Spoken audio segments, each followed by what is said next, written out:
Where I got my work ethic from was the hours I had to spend learning this. When you sit down and you're not smart, and you have a disability, and you still want to be at the top of your class, I didn't want to just get by. When I realized that I can learn through hard work, and I can beat the valedictorian in school, but I got put in 10 hours more a day than he does. You know what kind of strength comes from that? When you're sitting down, that guy, that valedictorian studied for an hour, and you know I caught you, but I have the work ethic to catch you.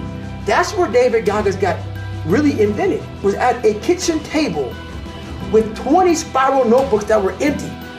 And then 3 months later, they were full. And when you can go through that, I still have them in my storage unit. You go through these spiral notebooks of your life, and you realize this is how I learned. This is unbelievable. There's no miles. It's not about the miles. It's that, having a discipline every day to say, for me to learn this one math problem, it's gonna take me 10 hours.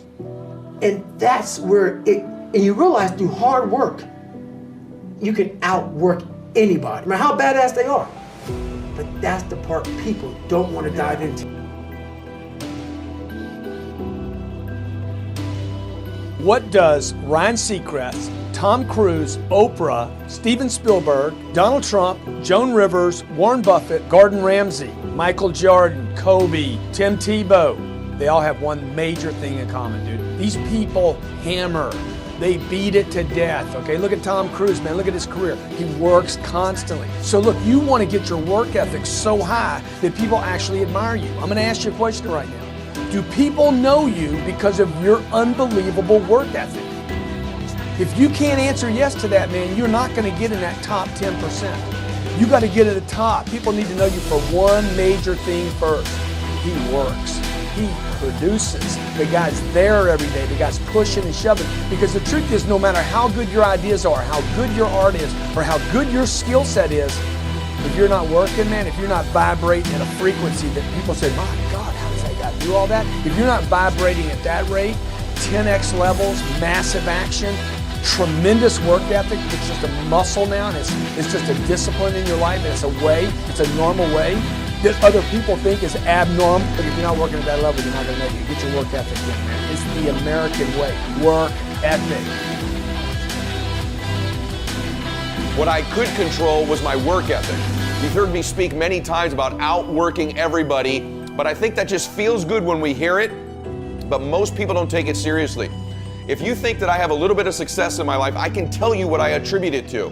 Yes, self-confidence, yes, mindset, visualization, goals, all the things I talk about all the time. Listening skills, influence, energy transfer, how to be happier, all of that stuff applies. When you get to winning, for me, it's come down to maxing out. And what maxing out means is you do one more at least than you think you're capable of. So when you're done, whatever you're doing, whether it's at the gym or phone calls or meetings or in sports, one more shot, one more throw, one more swing of the golf club or the baseball bat, the separator is for the winners, they do one more. I'm addicted to one more. And so I want your mantra going forward to be one more. What does that look like if we're working out? That means when we're in the gym and we say, I'm gonna do 5 sets of 10, I'm crazy. Like I'm a psycho because I want to win. I want to be somebody. I want to separate. I want to compete. And the way I do that isn't with my giftedness, because I wasn't born with a bunch of gifts. And I think gifts are crap. I think for the most part, gifted people struggle in life because things come easy to them. I like that things haven't come easy for me in my life. I like that I don't have natural talents in every area. And maybe you like that about you too. Maybe you've looked at yourself all your life and thought, man, I don't have that natural beauty or that natural talent or this gift for creativity or intellect or humor. I don't have any of those things. But what I got is I will outwork you. And so at the gym, one of the things I focus on, they say it's 5 sets of 10. When I'm at 10, I go one more, bam, 11. If I'm running on the treadmill and it's a 45-minute run, I never finish at 45. I always go one more minute, 46. If I'm at the office and I'm supposed to make 25 phone calls that day, when I'm at the end of the day, I always do one more. If I've got meetings, I always do one more. My mantra for 3 decades in business has been one more.